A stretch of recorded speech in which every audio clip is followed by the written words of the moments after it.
this week we will discuss, it's a panel discussion on neonatal office practice, moderated by Dr. Manoj, VC, State President NNF, as well as Head of the Department, Neonatology, Jubilee Mission Medical College, Calicut. We all know the Manoj and his contribution to the neonatology last several years.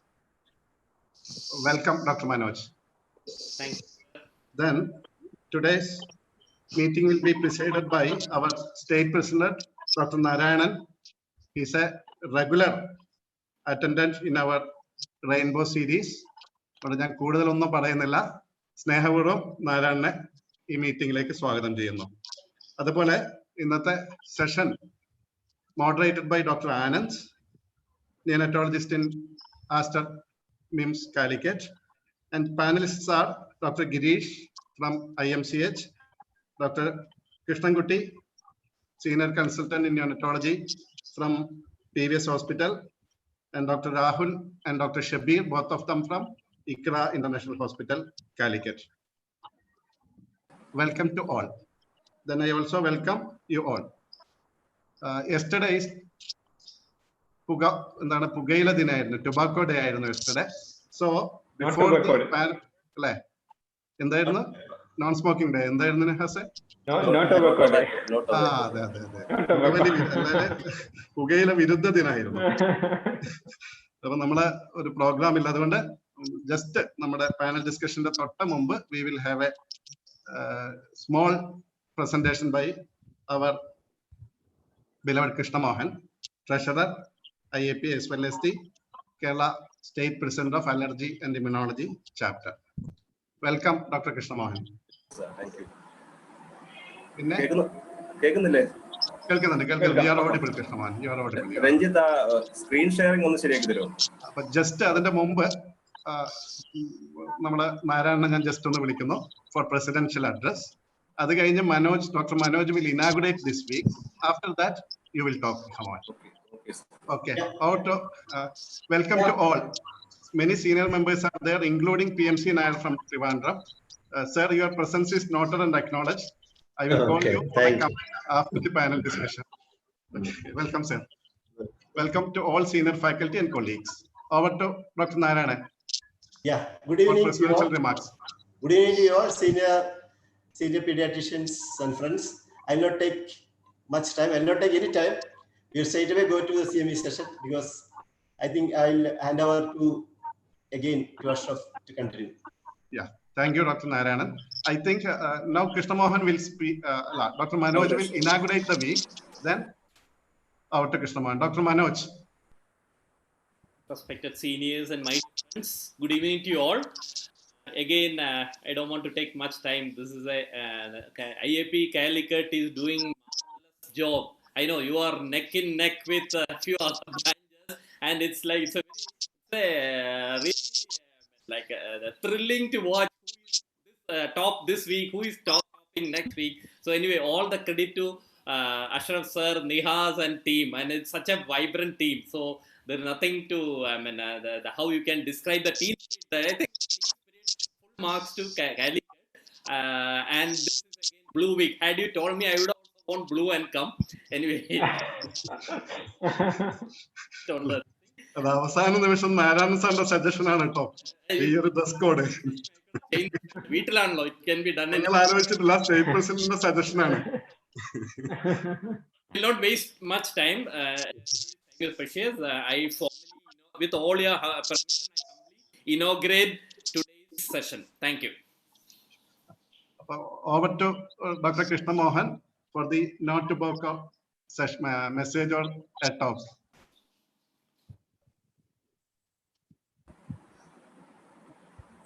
Screen കാണുന്നുണ്ടോ?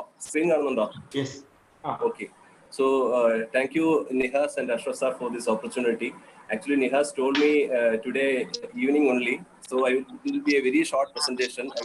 I won't take more than 4 minutes. Nihas, you can set this stopwatch. Okay. So this is a part of our IAP Kerala Presidential Action Plan 2020. Stop smoking for your children. So this year, IAP Kerala has decided we won't be bothered much about adults. So you have to stop smoking for your children. So this statement reiterates the importance of secondhand smoking. So secondhand tobacco smoke, which we usually call as passive smoking or environmental tobacco smoke. So all of us know that this secondhand smoke, this includes two things: exhaled mainstream smoke and the side stream smoke, both of which are harmful. So now we have more than enough evidence that second-hand smoking increases the risk of respiratory tract illness, including pneumonia, asthma, medullary effusions, and the prenatal complications, including the LBW babies. And very important complication is a SIDS, which is called sudden infant death syndrome. And also it may lead to cancers, including childhood leukemia.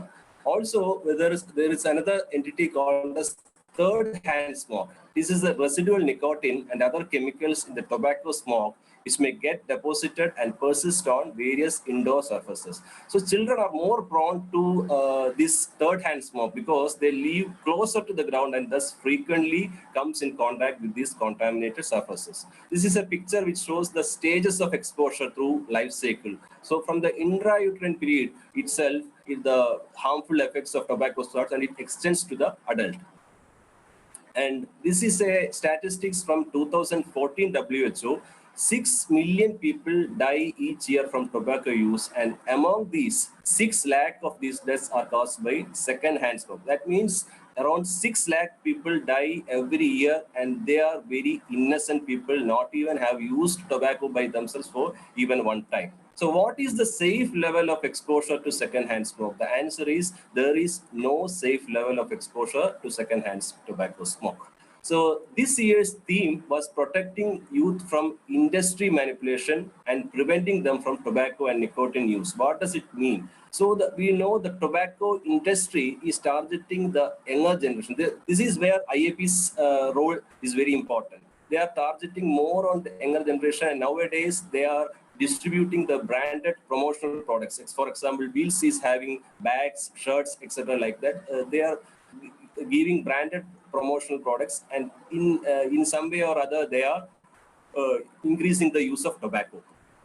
And as we know, now this is the era of COVID-19, which preys on the lungs, and while the tobacco industry makes them more vulnerable.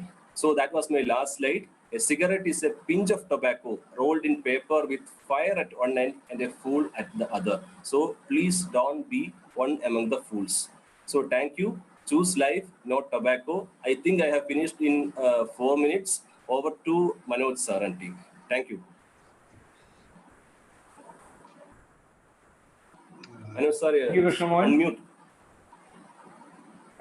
Thank you, Krishna Mohan. Thank you, Krishna Mohan, for that valuable message in not regarding the tobacco use, especially problems in children also. Now I invite Dr. Straight away session like a boy. Yes, sir. Yes, sir. I invite Dr. Anand to start session, moderator of the session. Ranjit, Anandine panelists connect cheyo. Screen share ചെയ്തോട്ടെ ഞാൻ.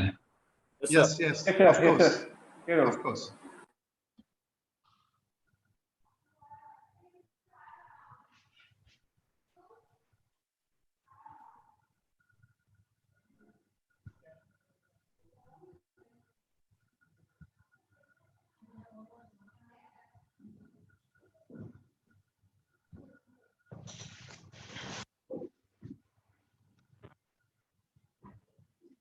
Hello everyone.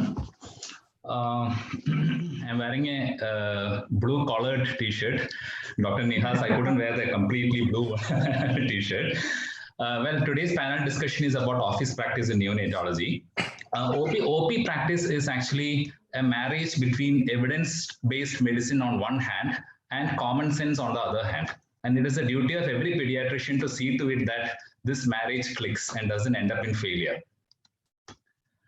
I would like to thank on behalf of all my panelists, IAP, as well as all the senior faculties, all the senior pediatricians and fellow IAP members who have joined this session. Now let us start. A child's health is basically based on these three pillars: growth, development, and immunization. Actually, our OP practice should be more of imparting health education to parents regarding these three areas, in addition to the prescription part of our OP practice. So it is only right that we start with these areas. We won't be going in depth into any one particular topic due to time limitations. What we plan to do is to provide a bird's eye view into each certain selected areas, actually. So we will start with growth. And my first question will be to Dr. Shabeer. Is my baby growing well? This is one of the concerns that many of the parents will be having. And we all know that growth charts are the most evidence-based tool to assess growth of a baby. There are different growth charts available. For term babies, we use the WHO growth chart. And growth chart actually reflects the story of a baby, actually, how well the baby has grown over years, actually. It is a blueprint of health of a baby. So I request Dr. Shabeer to enlighten us regarding growth charts which are ideal to be used in preterm babies. There are many options available, I'm aware of that, but could you give us a reasonably good one or two options for us? Dr. Shabeer? Good evening to everyone. Hope I'm audible. Yeah, you are. Thank you. So as you mentioned, there are various options for plotting growth even for preterms, and it is important to plot their growth serially to know whether they are growing in an acceptable way, or we have to find out whether they are having a deviant growth. That is more important rather than choosing one particular chart. So as of now, most widely used chart for preterm growth plotting is Fenton's growth chart. Actually, it was designed in 2000s and it is later modified in 2013. So currently we are using the modified Fenton's growth chart. That is basically an intrauterine growth chart, in which you can plot the growth of the babies, that is weight, length, and head circumference from 22 weeks onwards. And up to 36 weeks, it is based on a fetal cross-sectional growth study. And beyond 36 weeks, up to 40 weeks, it is based on a longitudinal study of term babies, or near-term babies and term babies. So it has got two parts, basically, even though it looks one, it has data from two different studies, two different kind of studies. So basically, you have to start plotting the growth even from NICU, and ideally at birth, and then at least every weekly into this chart. And being a intrauterine growth chart, you should remember that it won't give you the elements of normal postnatal weight loss. So you should not target a steep curve since beginning if you are using this chart, especially in the first 2 to 3 weeks. We know that there is a physiological weight loss in the first 2 to 3 weeks. That normally by at the end of 2 weeks, most of the babies will regain birth weight, and in extremely preterm babies, they may reach up to 3 weeks to regain the birth weight. So that has to be kept in mind when you are using this chart, and you should not erroneously label these normal weight loss as postnatal or extrauterine growth restriction in the beginning itself. So this growth chart, after 36 weeks, it's based on the normal term baby's growth pattern, and it merges well to our WHO MGRS growth curves by 50 weeks. So you can use this chart up to 50 weeks of postmenstrual age, and after that you can continue the WHO growth chart to plot their growth further. This is a chart basically prepared from Western countries. So it doesn't have an Indian data representation per se, but it is prepared from a large sample size. So it gives a good idea of the general pattern of fetal and preterm postnatal growth, but actually it doesn't have much of Indian representation. So that has to be kept in mind, but still it is a good chart to follow in your practice. And it is gender specific. You have to use the specific chart for boys and girls. Coming to the second chart, that is Intergrowth 21 chart. So that is another chart which is recently prepared, and it is prepared from even larger sample size. That is, it contains samples from different continents, and one of the actually from 8 countries, and India has got some representation. So in that way, it is even more applicable for our population. But there is a limitation for this chart. The data for preterms who are less than 33 weeks is very limited. There were only 28 babies among all the babies. the overall sample size is very high, but this preterm babies who are less than 33 weeks did not have much of representation. So it's not very ideal for a moderate preterm and extreme preterm babies. So this again, it merges well to MGRS growth charts after 40 weeks. And you can, if you are using this chart, this is also gender specific, and you can continue plotting the charts with our WHO growth charts after this, once this chart, the period ends. Thank you, Dr. Shabeer. So the message is that for an extreme preterm less than 33, go for Fenton. More than 33, you can start using the intergrowth charts. And for term babies, both these growth charts merges with WHO. And for term babies, you can go for WHO MGRS growth charts. Yeah. My next question is to Dr. Gireesh. This is another problem. When can I start breastfeeding my baby? Many babies would be on paladay or cup feeding at the time of discharge. So can you enlighten us regarding the transition from express feeding to direct breastfeeding? Dr. Gireesh? Okay, good evening to one and all. And at the outset, I would like to thank IAP Kozhikode, Aster sir, and Dr. Nihas and Dr. Anand for giving me this opportunity. And preterm feeding is always been a hot topic. And regarding the first question you asked regarding this is the frequency of feeds, right? As of now, there is no definite guidelines on the frequency of feeding as far as low birth weight babies are concerned. So generally, either 2-hourly or 3-hourly feeding is recommended. And it also depends on the gestational age. It also depends on whether the baby is sick or well, and there are a lot of factors affecting the frequency. And 2 points that I want to make in this context are: one, the postnatal gut maturation is faster when compared to intrauterine life. For example, suppose a 28-weeker baby at 4 weeks of postnatal age, it's around 32 weeks, has a gut maturity much better than a 31-weeker at 1 week of life. Okay, theoretically both are 32 weeks. So that is one point. The second point is the feeding skills of babies. They can vary with babies. Like even with the same gestational age, the feeding skills can vary. Some babies will tolerate breastfeeding, direct breastfeeding at 34 weeks. Some babies may not. So that is also should be taken into account while starting feeding, and always do a trial of feeding before you start, before you proceed. And usually we'll start preterm formula for babies less than 32 weeks or less than 1.5 kg, and usually it should be continued at least up to 40 weeks or up to 2 kg. Okay, whichever is later. So that is regarding the formula. And regarding the transformation, that is from the palatal feeding to breastfeeding, this is the chart that will that will show you how to proceed feeding, like based on the gestational age. So by 34 weeks or by around 1.8 kg, when the baby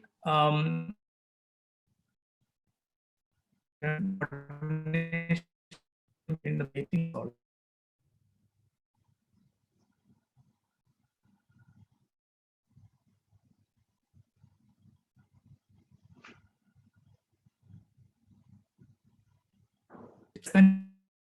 the intravenous fluid, then it's orogastric feeds, then palatal feeding or cup feeding. Cup feeding, because palatal feeding and cup feeding is essentially same, but different varieties, because cup feeding is generally the term which is used in most of the WHO sites than palatal feeding. Okay. Thank you, Dr. Gireesh. So the message here is, depending upon these guidelines, you can start feeding the baby, but most important thing is to monitor the weight and re-strategize if needed as per the individual baby's requirement.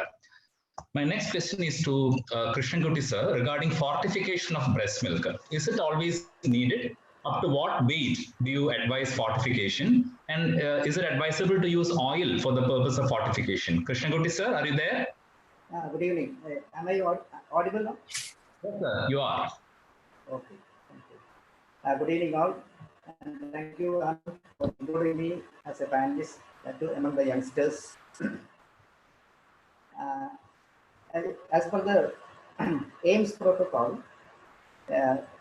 we can start in the HMF for all preterms less than 30 weeks and all the low birth weight babies. That's the AIMS protocol. But on a personal note, that I usually use that if there is any steady absence of weight gain, then only I used to start up. Otherwise, for all preterms, I think because there is always a potential risk of hyperosmolarity, hypercalcemia, and even sepsis and NEC. So we have to be a bit cautious in starting all preterms. But that is the AIMS protocol says you can start in once they have achieved the feeding of around 150 ml per kg per day. You can, that is the time when you are supposed to start adding HMF to the feeds. And as far as HMF, once it is prepared, it should be used within 2 to 4 hours. That's the item. And it has to be given till 40 weeks or till the baby attains 2 kg, whichever is later. That is the as per the protocol. Some literature says it has to be given only up to 1,800. You can start after that. That sort of teaching is also there. Now, regarding the addition of oil, MCT oil, previously, of course, we all used to give MCT oil whenever there is lagging in weight gain and other things. And to some extent, even the AIMS protocol also advises when there is not adequate weight gain or after adding HMF, we can give supplement MCT. But that is a monocomponent fortification. You know, it's a oil, it contains only fat, and that sort of monocomponent fortification is not recommended nowadays because of the risk of adiposity developing later on. So that's nowadays the use of MCT oil is not that recommended. Thank you, Krishnankutty sir. Thank you so much. So the message is go for 45 years once the baby is clinically stable. Do not go for oil as a lone method of fortification.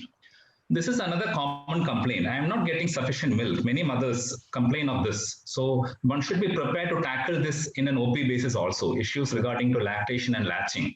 And I want Dr. Rahul to come in here. Dr. Rahul, how do you assess the adequacy of lactation? Dr. Rahul? Yes. Sir, am I audible? Yeah, you are. Right. Good evening, everyone. First of all, I thank IAP Calicut for giving me this opportunity, giving us this platform for this topic. So, to my topic, that is adequacy of lactation. I think this is one of the most common complaint with which the mother comes to our OPD. So, most of them, for them, there won't be an issue. But it is always better to have a look into what exactly is their problem. And sometimes what happens is a minor correction in the feeding method can make the life of the baby as well as the mother very easy. So inadequate milk, that mother is complaining not getting enough milk. It can be due to various problems like inadequate milk production, which can be due to a problem in the mother, like a maternal illness or stress-related issues, or a mother is on some medications, etc. Also, it can be due to poor extraction of the milk from the mother breast by the baby. That is the most common cause. So inadequate or improper latching. That is one of the most common problems that we see in our OPD. Then it can be due to babies not fed frequently, or the babies on formula feeds. These babies also won't be able to get much out of the breast. So when the mother comes with these complaints, we need to assess. So subjectively, we can ask the mother about how's the feeding, how frequently she is feeding, all these questions. And also we can make use of these pictures which are shown, to assess how is the latching, how the mother is holding the baby, etc. So then coming to the objective way of assessing, weight gain is the best indicator. So weight gain, then also you can ask for how many times a mother is feeding the baby, then increasing frequency of urine and stools, and a good sleep after feeds. All these are indicators of adequate breast milk output and the baby is taking adequate feeds. So always observe feeding. That is one thing which we need to do when a mother complains of these problems. So it can be done by the doctor or a staff nurse who's experienced in these kind of problems, or if you have a lactation counselor, that will do most of the time. And also there is something called a latch score and a Christie score for objectively assessing the latching, which I'm not going into the details. And also don't forget to examine the baby as a whole to look for other illnesses and sometimes the physical problems like ankylosing, a cleft palate, or torticollis, etc. Yeah, thank you, Dr. Rahul. I want you to stay there. I want to persist with you because it is very important that we ensure exclusive breastfeeding to the best of our capability, that every baby is exclusively breastfed at least 6 months. So we should be aware of the common nipple problems in mothers and what can be done about them. So can you just brief us regarding that also? Yeah, so there are various problems related to nipple, like cracked nipple, retracted nipple, or a blocked duct, etc. So I'm not going into the details of each one. I'll be stressing upon the retracted nipple, which is one of the common problems that is faced by the mothers. So there's something called a pinch test, which can be used to assess the type of nipple. So if you pinch the areola, you'll be knowing that if the normal nipple stands out, and a flat nipple, it just stays flat when you pinch the areola, and the inverted nipple, when you pinch it, it just goes back, pulls in. And I've got a slide. This is from one of the breastfeeding book, the various types of nipple. So there's something called the normal one, which is in the top, and there's something called the flat nipple, which remains flat even after, or slightly raised even after stimulation.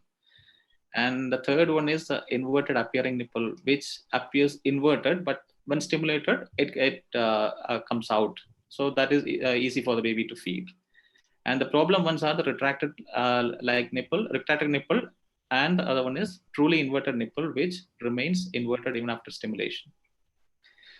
So coming to the retracted nipple treatment, there are various methods that we follow, and still our age-old syringing is the best technique that we still use in our common practice. So it might take some few weeks or a few days to weeks for the complete correction. So we need to be patient. Also, the mothers needs to be patient, and this explained to the mother as well. And sometimes we do use nipple shield that can be used for retracted nipple as well as cracked nipple. And the other thing that we found is nipple pullers, which are also being used. So this nipple puller is like a suction apparatus, which just you keep it. So if you can go to the next slide. Yeah. So this nipple pullers can be used antenatally as well. It can be used antenatally without inducing preterm labor. So I have a picture of this nipple puller on the next one. This is just you keep it there and then press and keep it there and then just release the bulb so that the nipple comes out. And there is something called Hoffman technique. This can be used as an adjunct, that is for inverted nipple. You keep both thumb on the opposite sides of your nipple and then press inside and stretch the nipple. It can be done from all sides. So this can be done several times a day, so that it helps in for the retracted nipple as well. Thank you. Thank you, Dr. Rahul. So the message is try to train a staff nurse on these issues so that you can also save your time and the quality of service offered can also be better. Now, another query is often asked as drugs and lactation. So this is one useful site called as LactMed, where you'll get all the references regarding what all medications can be given safely during breastfeeding. They also used to have an app, but that app has been discontinued from December last year onwards. So this bookshelf is available for your reference. I just wanted to share that information. Now, Dr. Shabeer, coming back to you, when do you start complementary feeding to a preterm, say born at 30 weeks? Always there is a confusion. Should it be the corrected age, the age as per the date of birth? And we all know that IUGR babies, if they overgrow, if they catch up in the wrong way, are prone for metabolic syndrome, hypertension, obesity, and all. So do you put in a word to the mother regarding the way of any caution regarding during the weaning period, Dr. Shabeer?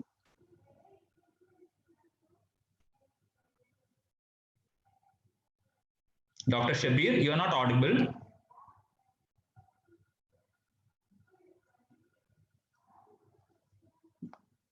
Dr. Shabeer, I think you have been muted. Yeah. Am I audible now? Yeah, sure. So coming to the first question, we can start complementary feeding according to the chronological age. The postnatal gut maturity is related to the chronological age. So we don't have to use the corrected age for starting complementary feeding. So that can be started at the end of 6 months.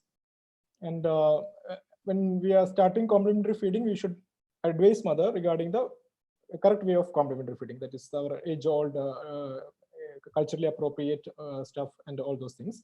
And we should put a word to the mothers that she should not overfeed the baby in a way to catch up the growth in a much faster way. So that might end up in overfeeding and obesity and all other so-called obesity-related metabolic syndrome in later life. So that has to be kept in your mind. You can expect both sides, improper weaning and inadequate weight gain, as well as overgrowth.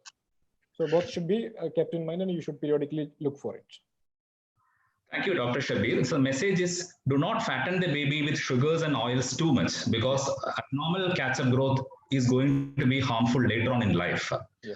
Next question, Dr. Gireesh.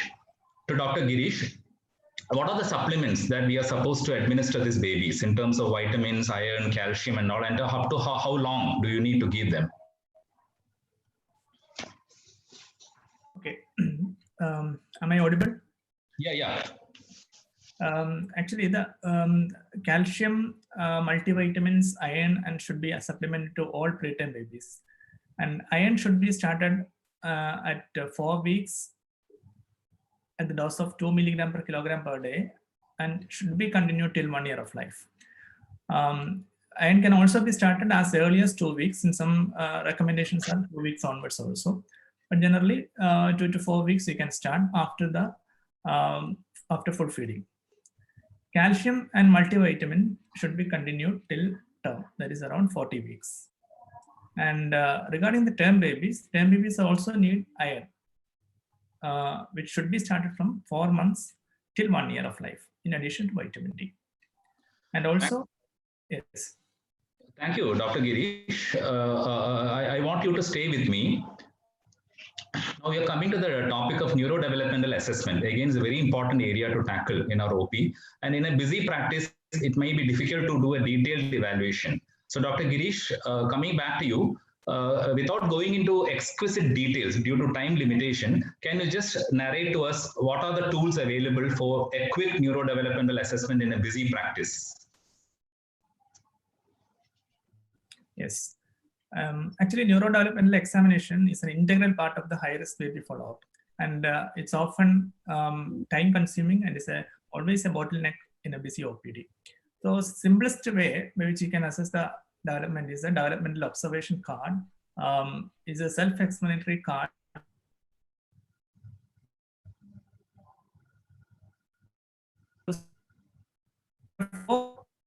Milestones, these are the social smile. They should be achieved by 2 months, head holding by 4 months, sit alone by 8 months, and stand alone by 12 months. And one should make sure that the baby can see, hear, and listen. That is the basis of developmental observation card. And next, we have TDSC, True and Developmental Screening Scale, that is 1 and 2, the first for 3 years and the other for 3 to 6 years. And here, another one is language evaluation. The other one is for motor. Here is for language evaluation for scale trivandrum. Both these are used in our OPD. And if you want to, go back to the previous slide. If you want to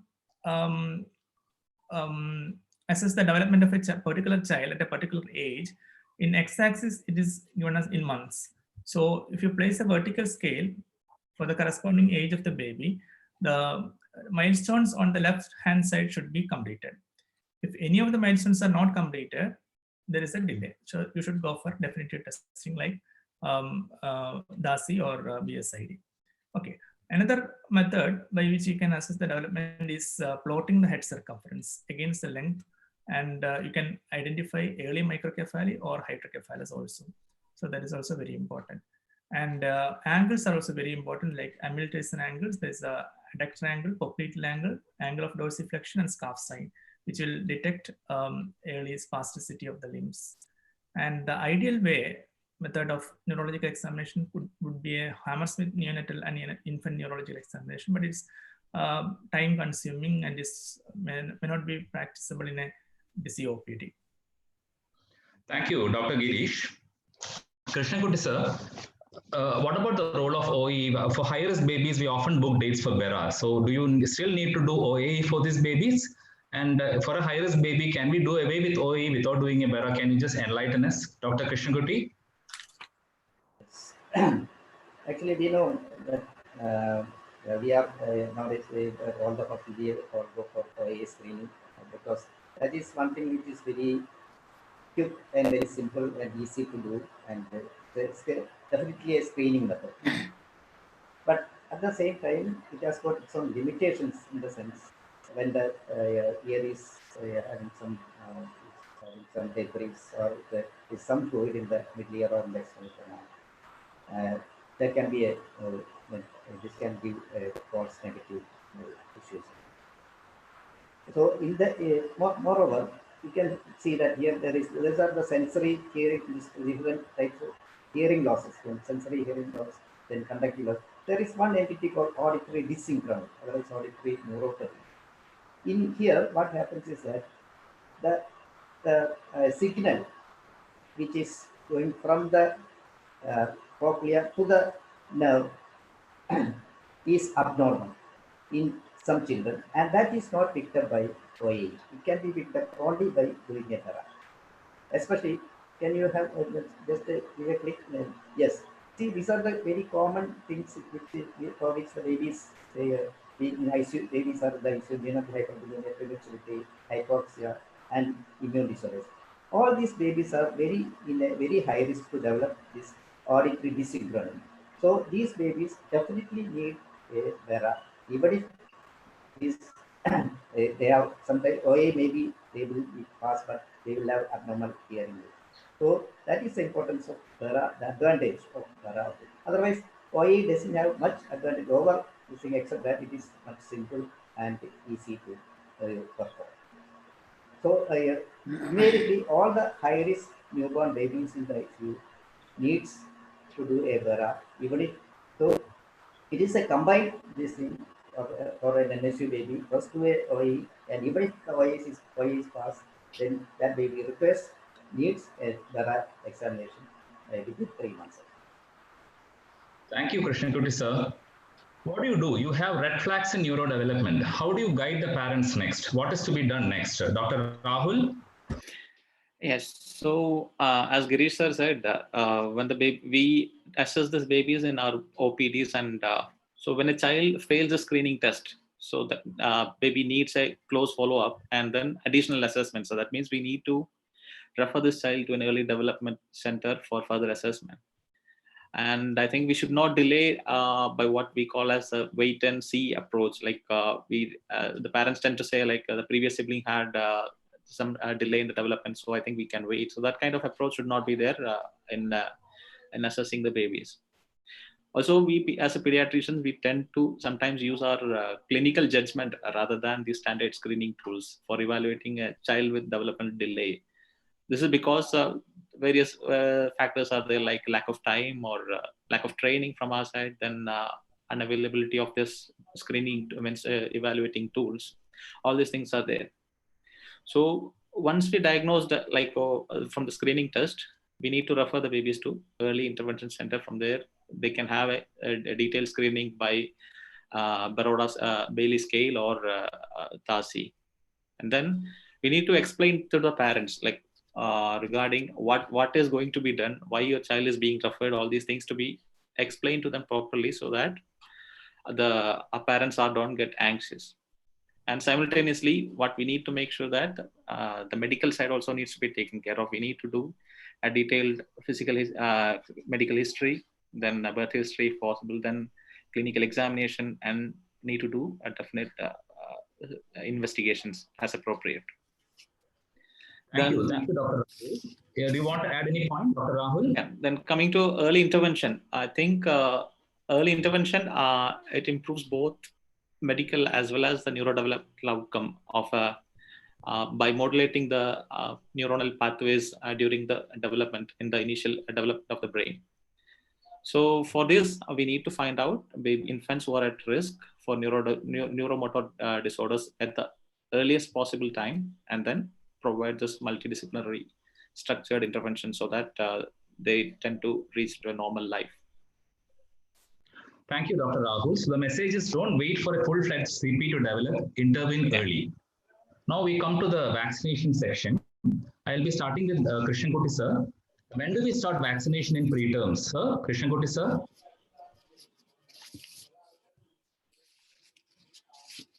Krishnankutty sir.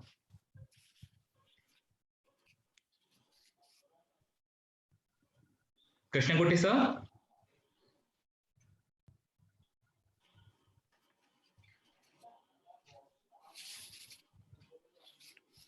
Sir, Krishnankutty sir.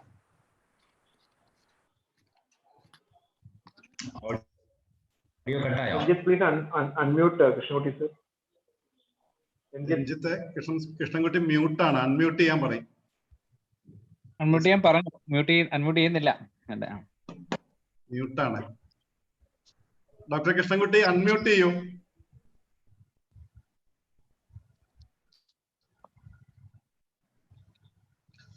Anand, next ആളിലേക്ക് പോയിട്ട് വേണേ തിരിച്ചു വന്നോ. Shall I answer that question then? Yeah. Parnolu, Shabeer, Parnolu. We'll say time. Yeah, the vaccination in preterm, as per recommendation, we are supposed to give according to the chronological age. That means even for premature baby who is hemodynamically stable, there is no contraindication for giving most of the vaccines. The only two exceptions are hepatitis B vaccine and the live vaccines like rotavirus vaccine. So the hepatitis B vaccine, there is a concern regarding the lesser immunogenicity in babies who are less than 2000 grams. So we are having a separate question on that, Dr. Shabeer. We are having a separate question on that. Sure. Thank you, Dr. Shabeer. Dr. Rahul, what about the rotaviral vaccines in preterms especially? When do you start and up to what age can you give this vaccine? Because there is always a concern of intussusception if you give to older children. So can you just put in a few words? Yeah, so as Shabeer said, these all vaccines can be given as per schedule according to chronological age, irrespective of the gestation or the birth weight in preterms, except few exceptions. So is the case with the rotavirus. So the minimum age to start rotaviral vaccine is at 6 weeks of life, 6 weeks of chronological age. So, and the maximum age for the first dose is 15 weeks. That is as per IAP schedule. And the maximum age for the final dose of vaccine is around 8 months. But as per universal immunization program, it is up to 1 year. So the fear of intussusception, that is there. So that is why we are not giving it to older children. And one more point to add on to this one is this rotaviral vaccine should be deferred to babies who are in hospital due to the fear of healthcare associated spread of this virus. Thank you, Dr. Rahul. Thank you so much. And Dr. Shabeer, this question is to you, Dr. Shabeer. Is there any risk of apnea, AEF, adverse events following immunization, if you give DPT vaccines to ex-preterms, a preterm who might have been sick? And the second question is the BPD survivors. What is the role of influenza vaccine? And generally, we advise pneumococcal conjugate vaccines for these babies. So like we do for immunodeficiency children, is it necessary to catch up with PPV 23 also at the age of 2 years? Coming to the first question, most of the vaccines are considered safe even for preterms, as in the older, mature babies. But there are some reports saying there are more incidents of apnea in ex-preterm babies who are given this DPT containing vaccines. So that is even more common in those preterms who had significant apnea or persistent apnea in their initial course. So you can put a word of caution to such parents when you are giving these vaccines, that is pentavalent and hexavalent vaccines, that there is a chance you have to be vigilant. And the literature says most of such episodes were benign and that didn't warrant any active interventions following apnea. Most of the time that will settle within few hours or days, 1 or 2 days, and that didn't require much of intervention. So generally we don't keep the babies in hospital for giving vaccines, even if they had apnea, but it's better to put a word of caution. In my individual experience, it is quite rare. And coming to the second question, the role of influenza vaccine. Generally, they say that these babies are at risk for influenza complications, so who had BPD. And it is in Western literature, it is advised that you can vaccinate them after 6 months of life. But in Indian setup, we have certain limitations because unlike in Western world, our influenza doesn't have a clear-cut season. Here it is mostly perennial, and we do get most of the cases in the monsoon season, that is from June to September. So most of the time, these because of this antigenic drift and shift, the seasonal influenza vaccines which contain the current strain will be released later in the Indian market. So we may get it after August or September, and by that time, most of the peak of influenza epidemic would have gone. So the benefit is a bit doubtful in Indian scenario, but there is no harm in advising it. There is a recommendation like that. And coming to the last question, that is a pneumococcal vaccine. These chronic respiratory morbidities of BPD survivors might last even beyond several years of early infancy. So they do get frequent respiratory infections with a pneumococcus even after 2 years, that too with a wide strains. So there is a recommendation like that. You can offer this thing, but there is no strong recommendation. You can suggest it as in other chronic respiratory conditions. If you give PPV23 after 2 years, in those who had received the pneumococcal conjugate vaccine, the immunity against the various strains of pneumococcus will enhance. I think, thank you, Dr. Shabeer. Hopefully, let us hope and pray that from next year onwards, we'll have one more edition of Corona vaccine also to this list. Yeah. Well, Dr. Gireesh, the next question is to you. Hepatitis B vaccine in preterms. Dr. Gireesh? Okay, this answer has been already discussed partly. And hepatitis B vaccine is the only vaccine that is given at birth which has got a weight criteria. And all other vaccines, probably except rotaviral vaccine, can be administered in a preterm, irrespective of the birth weight and gestational age. And the problem with the hepatitis B is that vaccine is that it is less immunogenic in babies weighing less than 2 kilograms at birth. That is at birth. And it is based on the birth weight, not based on the gestational age. Even if the baby is full term and is less than 2 kg, it is less immunogenic. And by 1 month, immunogenicity is similar to all babies, like it's a full-term baby, irrespective of the weight. So you can suppose if the baby is 6 weeks and it's only 1.8 kg, you can administer straight away, no problem.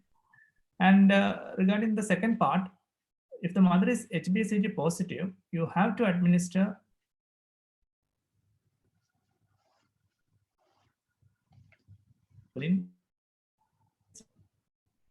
and in this context, it's not counted as if the baby is less than 2 kg.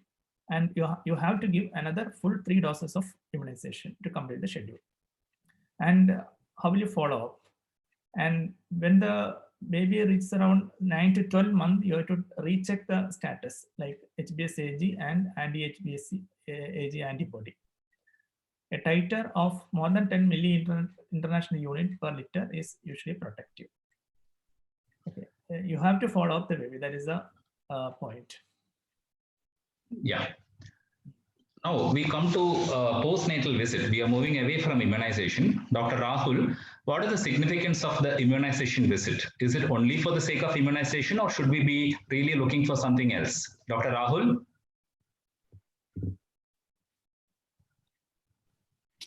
So this this visit at 6 weeks, that is the first immunization after the birth vaccines, we need to be very careful in monitoring something else as well. So need to look for other things. Before that, all these things like dysmorphism, developmental dysplasia of hip, red reflex, etc., we do during our routine pre-discharge checkup. We do all these things, which includes a head-to-foot examination, looking for dysmorphisms, red reflex, hips, femorals, OE, saturation screening, etc. And most of the time we do record, but even now we do see some of this discharge or immunization cards with all these things which are not being filled. So we get a second chance, that is at 6 weeks during immunization, where we can see all these like dysmorphism, which are like subtle dysmorphism which we missed during our initial examination. Then looking for cardiovascular system, look for any murmurs or femoral pulses to look for coarctation, mild to moderate coarctation, and looking for undescended testes, then developmental dysplasia of hip, red reflex, etc. So you get a second chance here to have a look at these babies. So it is very important, and make it a habit to do everything and then record everything in the follow-up card. Yeah. It doesn't. It's not enough that you see you have to record also. That is very important. There is a message that we would like to give the pediatricians. Dr. Shabeer, the next question to Dr. Shabeer regarding the caveats in screening. We already had Dr. Renu talking on this few days ago. So just put in a word regarding SpO2 screening. When do you do it ideally? Yeah. Ideally, it should be done after 24 hours of life. The early screening, you may miss more cases. So it's better to do after 24 hours before discharge. So even if you do, you cannot, it's actually primarily designed to screen major 7 critical heart disease. We do miss not so severe heart disease, not so critical heart disease, even with this screening. And even among critical congenital heart disease, there are chances of missing, especially when it is done early.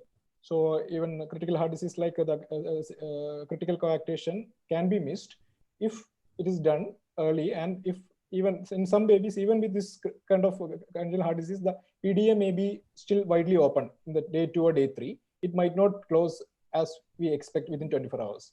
So those babies might fail this test in the first, if you do it on day 2, and they may land up occasionally in a very bad state later on. The detailed review of these cases were done by Renu ma'am. I hope everyone would have attended those sessions. So the message is anyhow we'll be recalling the babies to assess jaundice, the pattern of weight. So if you are discharging early, just put in a word to review with a nearby pediatrician on day 5 or 6, whereby you can assess all these parameters and have a reassessment of the cardiovascular system and femorals also. Thank you, Dr. Shabeer. Now we move to some OPD problems, common OPD complaints that we have, where we still may be searching for the best evidence-based treatment modalities. One such problem is actually the problem of noisy breathing. Dr. Gireesh, very common complaint, kabakattu, korugurupu. So many of them, they get prescribed antihistaminics, antibiotics. So can you just mention about this? Dr. Gireesh, you're muted. Yeah. It's a very common complaint by the parents, and usually it pertains to upper respiratory tract noises rather than lower respiratory infections. And when it is associated with other respiratory symptoms, it may be significant, like cough, fever, and fast breathing like that. Otherwise, it is not at all significant. You can reassure the parent, and sometimes you can give saline nasal drops as a placebo for. It's more than enough unless there are other symptoms like fever and fast breathing. And when you reassure the parents, you have to tell that the baby usually overgrow the symptoms with the growth of the upper respiratory tract around 6 months to 1 year. That is what we usually do. There is no role for any antibiotics or antihistaminics. Thank you, Dr. Gireesh. So in the first visit itself, if you feel that the baby is thriving well, otherwise normal, CVS is normal, first visit itself, you have to convince the parents that this block is normal, this is not kabakattu. Because once you fall into that trap and start giving any medicines, they will again and again come back to you, and that will often end up in unnecessary treatments being offered. Now, another very troublesome problem, especially concerning problems to mothers, is the problem of excessive crying. This is to Dr. Krishnankutty, sir. So we often end up diagnosing sort of colic and give a cocktail, all the neopeptine, colicate and all, which do not have much evidence basis. But more important than that, what are the things that we should not be missing in these babies? Krishnankutty, sir, are you there now? Yes, yes. Am I audible now? Yes, sir. Okay, okay. And before going into this one, just one word in continuation with the previous thing. Many times we have seen that babies are brought with nasal block, and we tend to, as you said, prescribe antibiotics, and many times even with nasal secretions also. Just from my bit experience, I present. വളരെ common ആയിട്ട് കാണുന്ന ഒരു വെച്ചാൽ many times these people who is giving birth to the child, baby, they will put some wick into the nostrils and make the baby sneeze. കുട്ടീനെ കൊണ്ടൊന്ന് തുമ്മിപ്പിക്കുക, മൂക്കുന്നുള്ള ചളി പോകാൻ വേണ്ടിയിട്ട് കുട്ടീനെ തുമ്മിപ്പിക്കാൻ വേണ്ടിയിട്ട് തിരിയിടും. ഈ ബേബി ബാത്ത് കൊടുക്കുന്നവരുടെ റുട്ടീൻ ശീലമാണ്. That will invariably cause some mucosal damage, and this will persist unless and until we recognize that and advise them. Many times this is a problem. പലപ്പോഴും കുട്ടിക്ക് മൂക്കടപ്പ് നമ്മളെപ്പോഴും URI സസ്പെക്ട് ചെയ്യുന്നത്. പക്ഷേ this is A very common thing. ഈ തിരിയിട്ട് കുട്ടീനെ തുമ്മിപ്പിക്കുക, എന്നിട്ട് ആ മൂക്കിലെ ചളി കളയാൻ വേണ്ടിയിട്ട്. അതുപോലെ തന്നെ ചില തിരിയിട്ടിട്ട് മൂക്ക് ക്ലീൻ ചെയ്യുക. അപ്പോൾ just a word of caution just to put across. It's a very this thing, especially baby care കൊടുക്കാൻ നിൽക്കുന്ന ചില അമ്മമാരുണ്ടാവും, അല്ലെങ്കിൽ even the mothers. Thank you. Coming to my topic, as a next slide, please. See, excessive crying is sometimes it may be subjective also. First of all, we'll have to rule out the physiological thing. കുട്ടി വിശന്ന കരയും, ഉറക്കം വന്നാൽ കരയും, and tuni nanja kari, even when the diapers are soaked or even soiled, then also they will cry. So a worried or tensed up primary mother may be a cause for excessive crying for them, but at the same time it may not be. So we'll have to first roll out these physiological causes or normal cry. We'll have to, many times when it is normal for you, may not be normal for the tensed up mother. That is one thing. And of course, once the baby really comes with the excessive crying, we have to always, it has to be pain somewhere. That is first. People know the common items. Just two things we have to rule out: is either a ear pain or a stomach pain. That is the two things common. And the thing. So if it is ear pain, definitely some history of URI and other things will be the nasal block. So that may give a clue to that. And of course, we try to elicit trigger sign, but that is very distinct, because you may be happy to elicit a thing, but it is very painful for the baby. So it is something which has to be at the most avoid as far as possible. But of course, we may have to elicit sometimes if we are in doubt. And stomach pain, of course, whenever the baby is having, say, constipation or loose motion, some bowel symptoms, it is associated. There is more likely that the baby is suffering from stomach pain. So that may be the. Apart from that, you should all go for other a bit uncommon causes like that. For example, whenever a baby comes excessive crying, Rajavals are teaching on always bless the baby. Because otherwise you are going to miss the bulging area.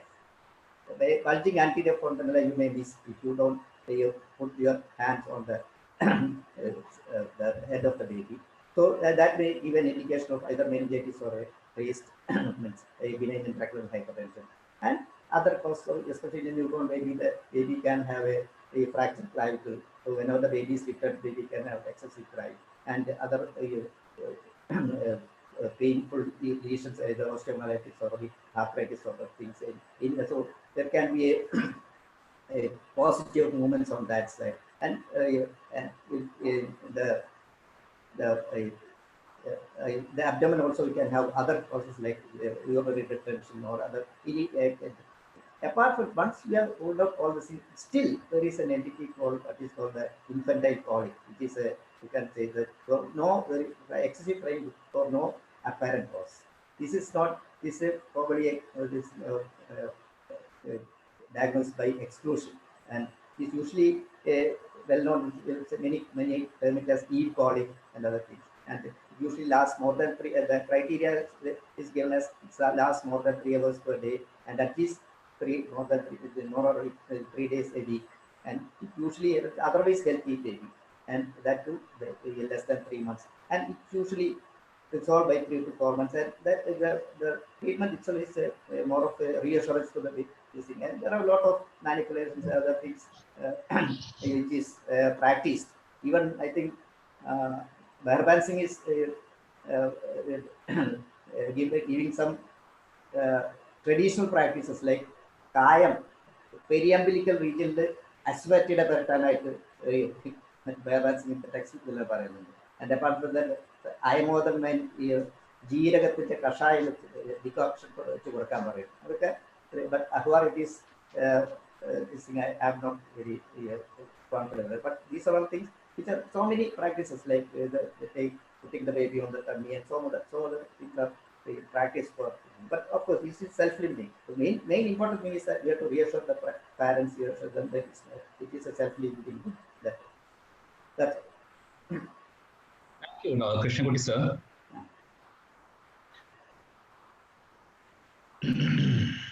I think the video is not playing, Dr. Shabeer. I was planning to. Yeah, that's true. Playing Shabeer. So many often we get the complaints of jerks in the babies actually. So, so can you just mention about the 2 common jerks that we encounter in OP visits? Most of the time, you may get jerks. It could be either jitterness or it could be benign sleep myoclonus. These are the most common benign varieties of jerks in the newborn period or early infancy. So all of you would have seen jitterness. That is like a tremor-like movement with which is often stimulus sensitive and often sees with passive flexion of that particular joint. And most of the time, it will be benign without any pathologic significance. In the early newborn period, it can have associated abnormalities like hypoglycemia or hypocalcemia, etc. But most of the time, it may be a benign thing. Usually, it won't be having any associated autonomic changes, unlike seizures. At times, we may get confused whether the baby is having any underlying neurological abnormality or seizures when the baby is having excessive jitterness. So these are the points in which you can differentiate it reliably. And another common jerk, which is often complained by parents when after discharge, is benign sleep myoclonus. So this is another benign entity which is not of pathologic significance. And the typical description is it usually occurs during sleep, and that too in quiet sleep. That is non-rapid eye movement sleep phase. And most of the time it won't involve the face. And usually when you arouse the baby, it will disappear. And it usually resolve by 2 months of age. So most of the time you can differentiate it and you can reassure the parents safely with the typical description. At times you may get confused, and in that case, in such cases, you can ask for an EEG, and it will be essentially normal if it is a benign sleep myoclonus. Dr. Gireesh, the next question is regarding GER or GERD. Can we diagnose GERD in babies? Yes, definitely. The point is that we need to differentiate what is GER and what is GERD. And GER is basically the reflux of stomach contents into the esophagus, and is often physiological in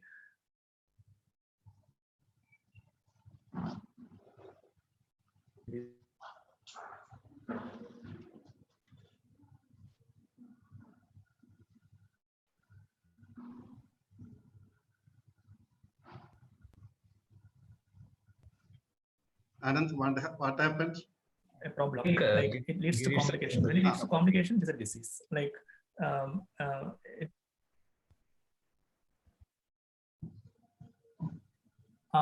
when it has got ഗിരീഷിന് range പ്രശ്നം ഉണ്ടെന്ന് തോന്നുന്നു. Sir.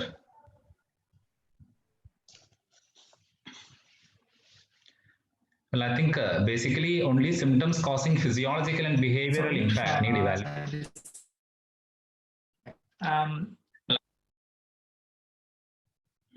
Need evaluation. And as far as regarding the treatment, as far as possible, pharmacology.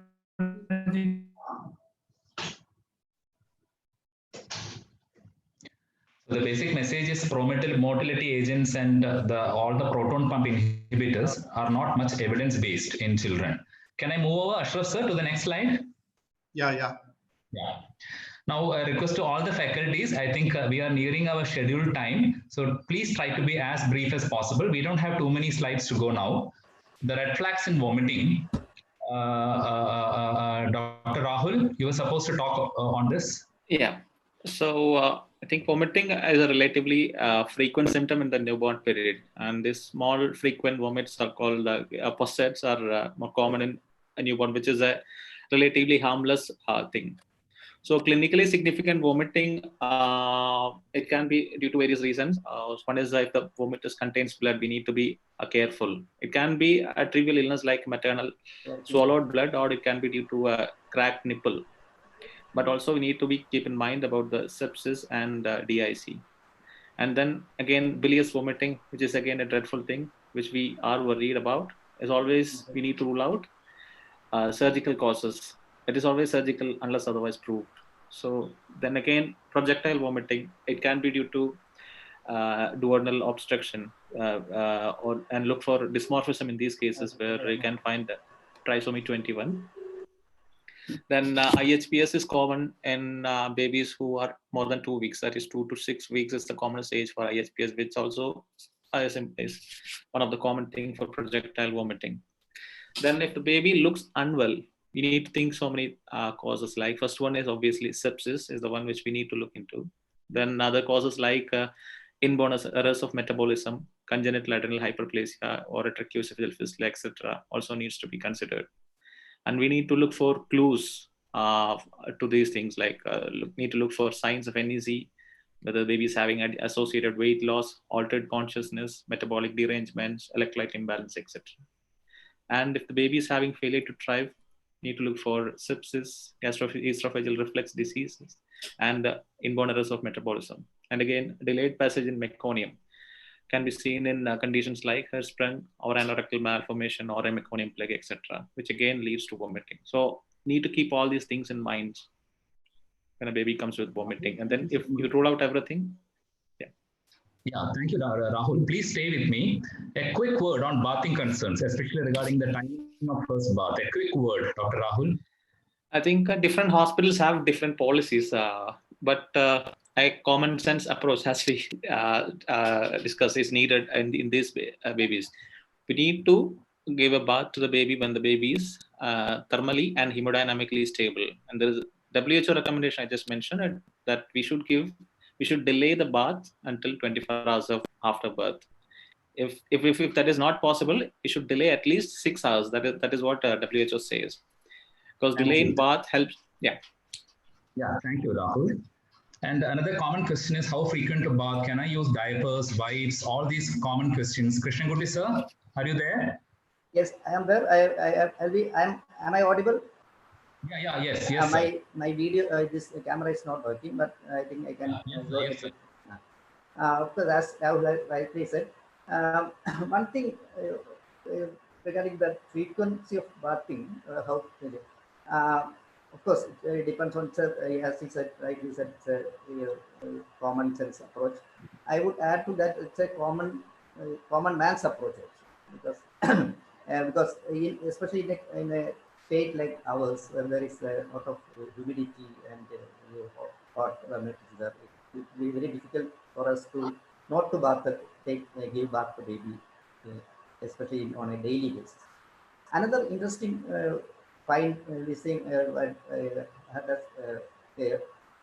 study has come where it says that if the baby is enjoying bathing, we should give more frequent bathing. We should give the baby a much more frequent bathing. So that's sort of a thing. But I don't know how many babies will really enjoy bath, because most of the time it's the parents or the grandparents who are enjoying. Otherwise, the baby usually will be having excessive crying, and even sometimes we have seen babies suddenly going into breath holding and cyanosis once the water is splashed on the face. Even such a so we'll have to be a bit careful when giving bathing in such children. Apart from that, I think in our thing we have to be a liberal regarding the bathing and all. And regarding soap, one of the it's in the largest randomized trial of a healthy newborn baby. I think they have in a study just conducted almost 85,000 newborns, healthy newborns. No difference was found between those using a specified proprietary wash product and using a water alone. So that shows that even the plain water soap is not at all indicated. If at all you need to use soap, soap is not, because soap is more of alkaline in nature. For the skin, better will be a synthetic-based cleanser. Synthetic means it is a synthetic detergent, which has got a pH of a acidic side, so that will be much safer for the baby. And as far as the talcum powder, usage talcum powder is concerned, it is actually it is unnecessary. That's what it's only have got some aesthetic only aesthetic purpose. If at all you are using that, can be used in the axilla and groin, and with taking adequate precaution not to put this powder into the nostrils and eyes of the baby. You have to make sure that. And regarding oil, of course, again that is even more, it requires more of research that because the pre-formulated thing is required, and the need of oil is as a emollient, and that too when there is in cold climates. Otherwise, oil is not that. That's what the studies says. And as the conventional soap, I have already said, it is a soap and synthetic. Soap is alkaline, whereas the synthetic, synthetic stands for synthetic detergent. So it's acidic nature. So as the pH is better protected, the skin is better protected with acidic pH. And diapers, again, it is hygienic for the parents and relatives, but it is not at all hygienic for the baby. In the sense, many a times what happens is that it will be soaked or soiled, and others will not come to know about that. And so invariably that will cause irritation to the skin and dermatitis, diaper dermatitis.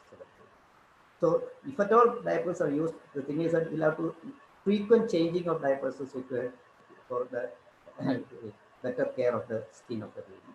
And similarly, wipes also, plain clear water wipes are better, and we have to make sure that if at all the wipes are being used, that it offers some buffering action to protect the acidic pH, and it should be devoid of, make sure that it doesn't contain alcohol and harsh detergents, soaps and other things, and even oil also should not be there. So we'll have to make sure that these things are not there, even if we are using the wipes. Thank you. Thank you, sir. So keep that area as dry as possible. Dr. Shabeer, can we treat this with local and oral antibiotics? Dr. Shabeer? It looks like an umbilical sepsis infection. So the general advice is that you have to use systemic antibiotic in such situations.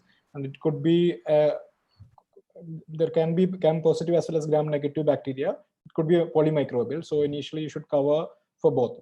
And you have to consider Staphylococcus as one of the important organisms which is causing this omphalitis and umbilical sepsis. So that has to be treated with parenteral antibiotic, and even oral and topical applications are most of the time will be ineffective.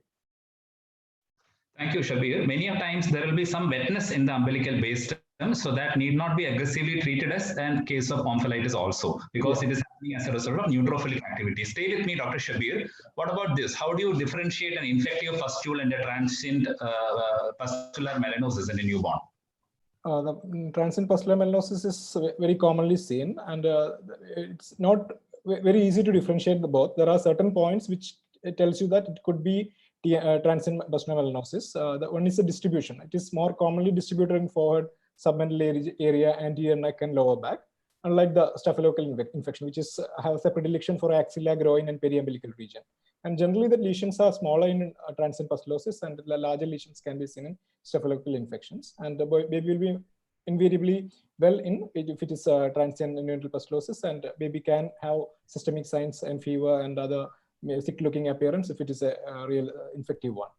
And the transient pustulosis can have, you may see the various stages of the lesions at a time. That is the pustules, the broken one with the colorate scales, and even more mature one with hyperpigmentation also. So at times it may be really difficult to differentiate. If you are in doubt, it's better to go for a Gram-Stain and a culture to make your diagnosis confirmed.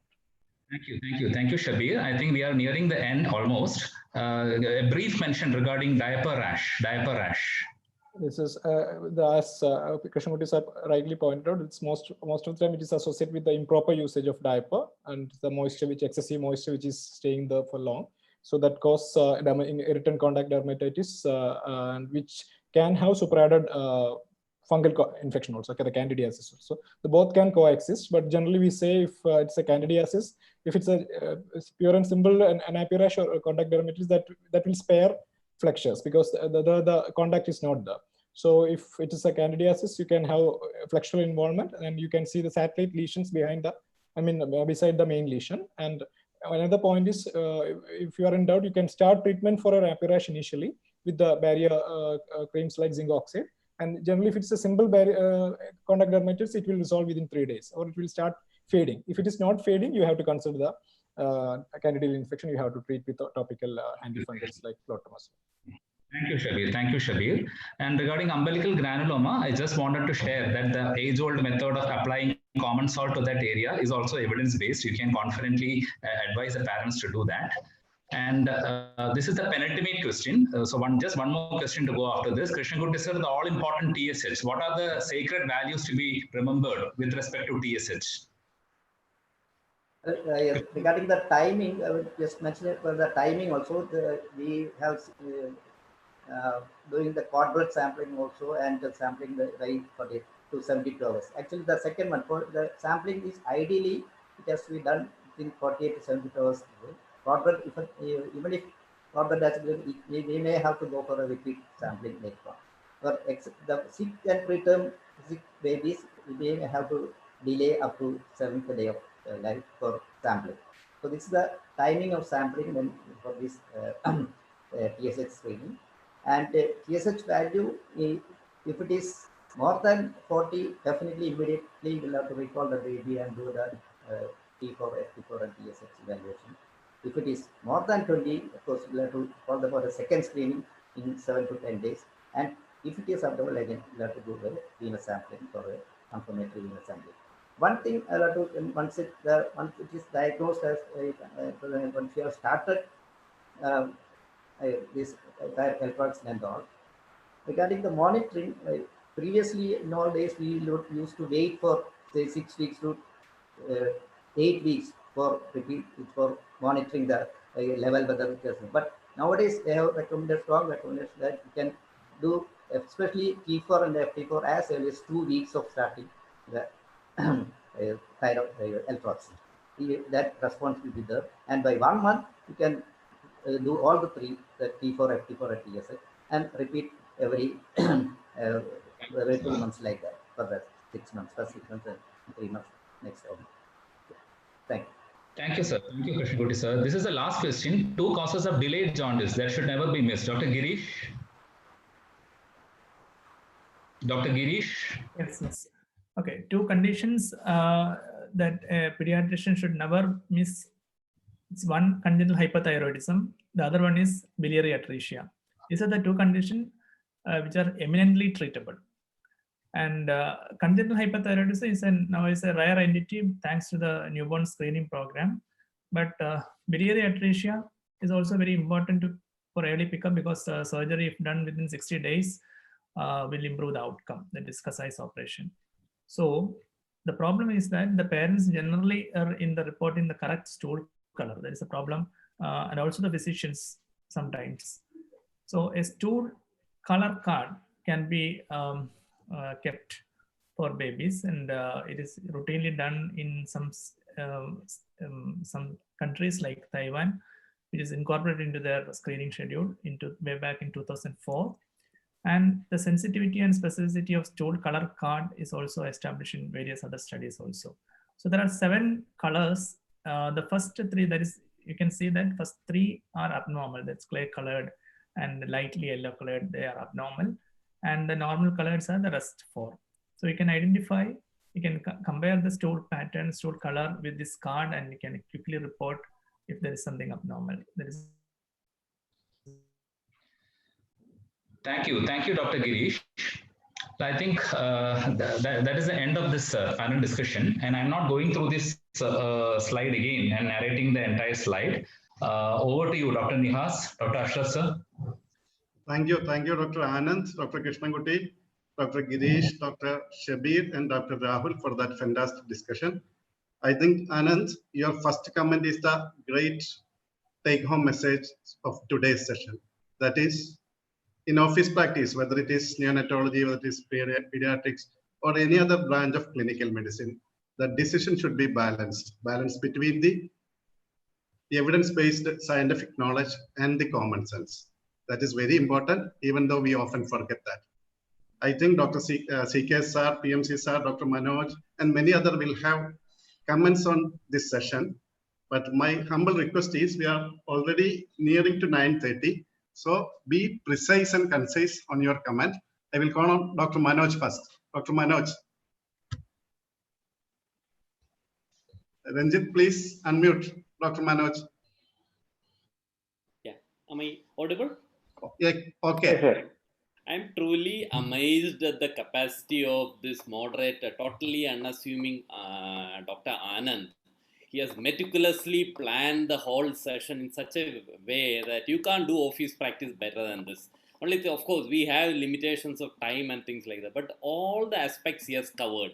So there is nothing to comment. I just would like to, there are a few points, but then time is not there. I just want to I want to make one comment about something that we all face in everyday practice. That is, again, same with the opening remark. Dr. Manoj, we will go up to 9:40. You make that points. Okay, fine.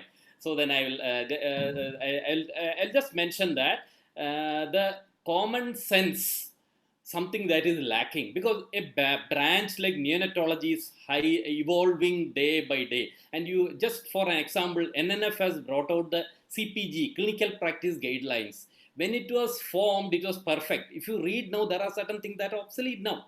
So that is the kind of growth we have in neonatology. And when you deal with such a subject, if you do not have common sense, then probably things can be very. So the important message is, the wisdom should rule over knowledge.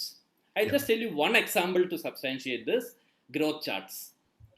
Every day, like babies come to your OP, and then there are some pediatricians who actually follow the growth chart so much that sometimes you make the mother feel guilty that baby is not gaining weight, it's not up to the mark, you need to do something. And then the mother say, doctor, I don't have milk, what do I do? Let's start formula or whatever this thing. This is probably one bane we have, and that is persisting even now. We have to remember, lean body mass is the one that promotes development, not the weight. Forget the weight. Let the baby not grow. He should not. I am bold enough to make this statement. Let the baby not grow as per growth chart. He should gain weight, because his lean body mass is what makes all the difference. And if you unnecessarily use formula, MCT oil and such trash, what you are going to achieve is baby will put on weight, but the lean body mass will not increase. Lean body mass is the total body weight minus the fat.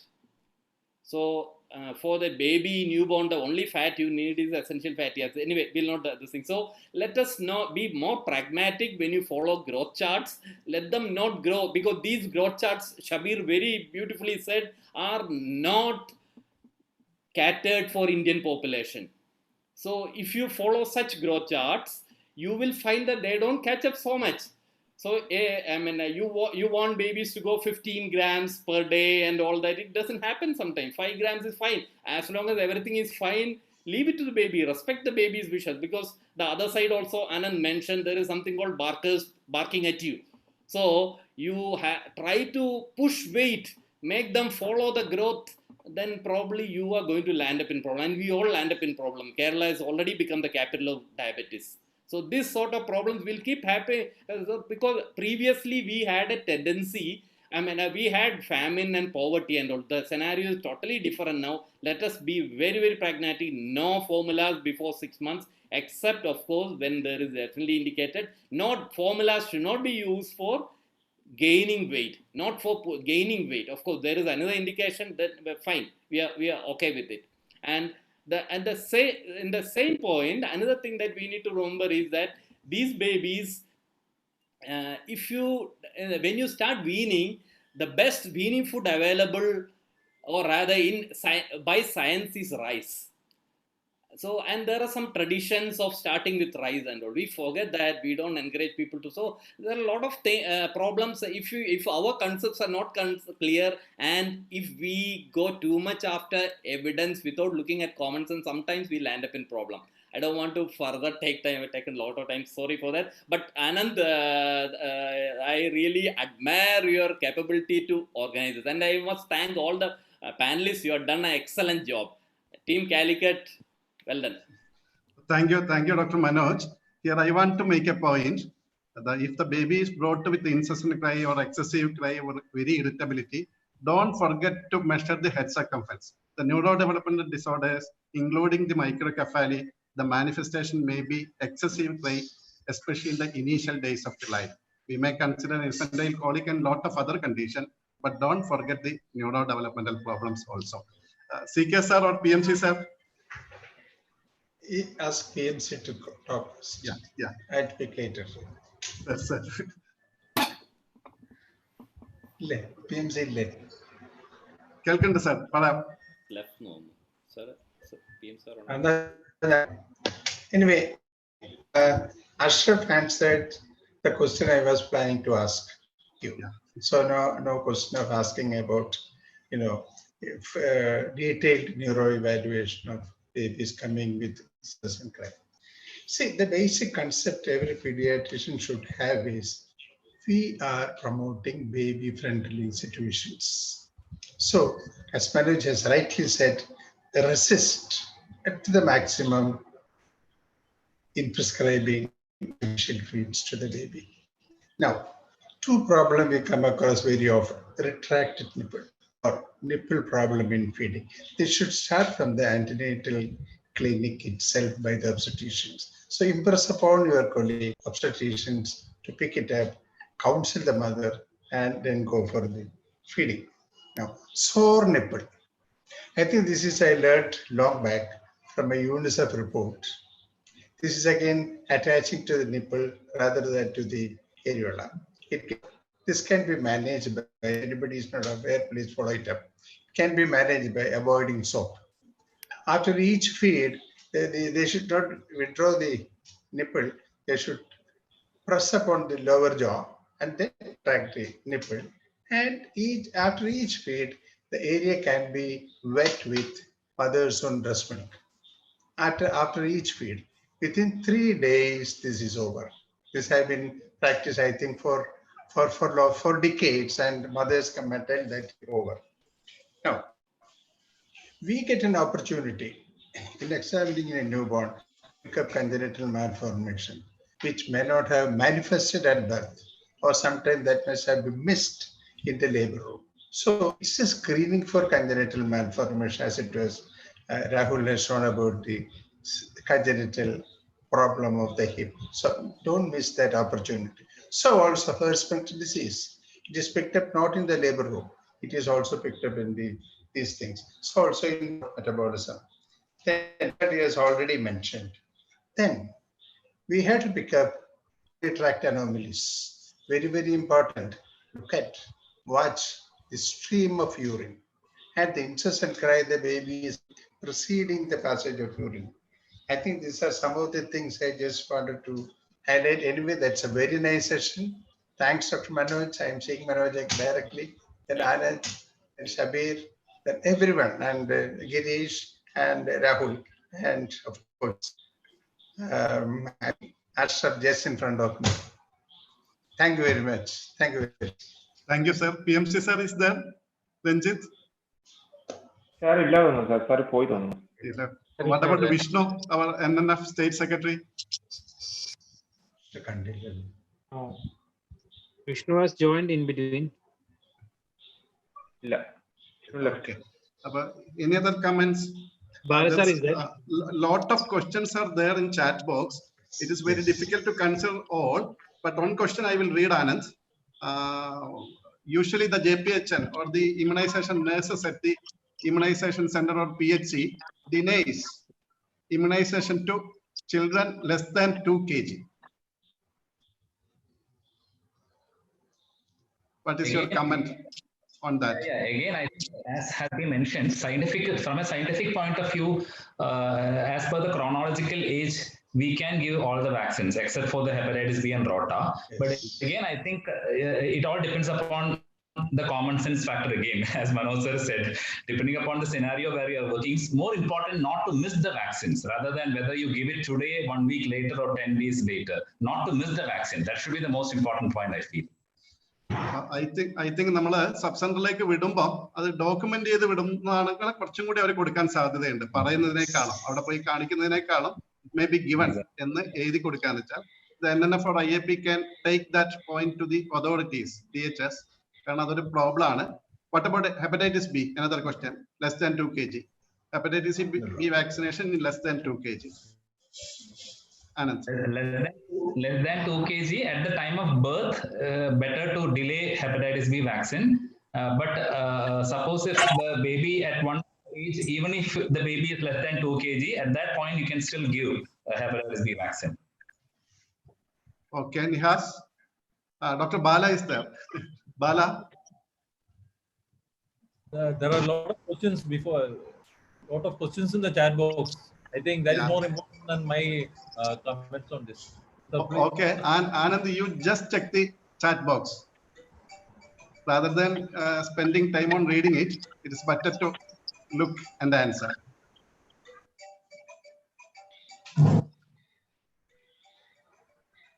And sir, should I read up the questions? Yeah, I think better to open up to other panelists also. Can I add? Can I add? Yes, sir. Yes, sir. Yes. One question was there that whether the fortification, whether even after fortification, they need some supplementation with minerals and everything.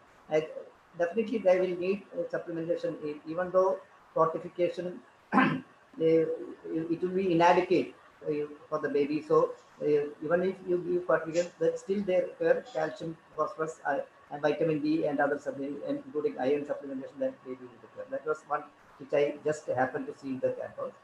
The other regarding the vaccination, of course, I missed it. Originally when in 90s and early 90s and all, usually we used to wait till the baby is 2.5 kg like that. But later on, one of the publication from Udali came, the BCG can be given at above 1.8 kg, 1,800 like that. So gradually came down. Now, of course, the recent recommendation by the IAP is we can give as per the chronological age. There is no doubt as of now. The present dictum is that you can give as per the chronological age of the baby. You can give the vaccination, and once the baby is medically fit. I think most of the questions in the chat box is regarding the nutritional supplementation and immunization. Nihas, we will plan a separate session on that after the rainbow series is over, somewhere in July or August. It is better to do that than considering all these questions now, I think. Whether it is agreeable, then just like the post-lockdown practice, we had a lot of questions like this. In this meeting also, there are a lot of questions. One question should be separate for the chat. Yeah. Our post-lockdown manual is almost ready, Bala. We will come with that next week. Then we will organize a Zoom discussion on that before finalizing. Okay. Then over to Nihas, I think. Over to Nihas. Okay, again, thank you all the session. panelists and Anand for that wonderful discussion. From the Kutia Kulipikina Totta, Billy Atrisha were discussed. Thank you. Yeah, that is what. Again, very great thanks to Answer for that great session, planning the session nicely, gone through with the complete of office practice of neonatology. As Melissa told, you can't expect anything more than this in 1 hour. And again, all the panelists were excellent. Shabeer, Rahul, Krishnankutty sir, and Gireesh sir. Thank you all for I thank Anand sir for agreeing and coming and chairing this session. And we had seniors, PMC sir, Sachiran sir, and also in between for Krishna Mohan, chipping in with that small discussion on Tobacco Day. Thank you all, teachers, seniors, my dear friends, and colleagues who joined this session. And this time, I'm not forgetting Dr. Ranjit, our web editor, who is hosting this meeting. Thank you, Ranjit, for all the help you are doing. And actually, Ranjit and me are like always together, so it's okay. And thank you all for coming. And we'll have our next session on Wednesday. Probably we'll be having a little bit of time change, 8:30. On Wednesdays, the program will be on 8:30. We are clashing with some program of question IAP. So every Wednesday program will be at 8:30. Thank you all. Good night. Thank you. Thank you all. Thank you, Dr. Manoj, for being with us. Okay. Thank you. Thank you, Bala. Thank you, Dr. Narayanan. Thank you, all the senior members. Okay. We will see you on Wednesday.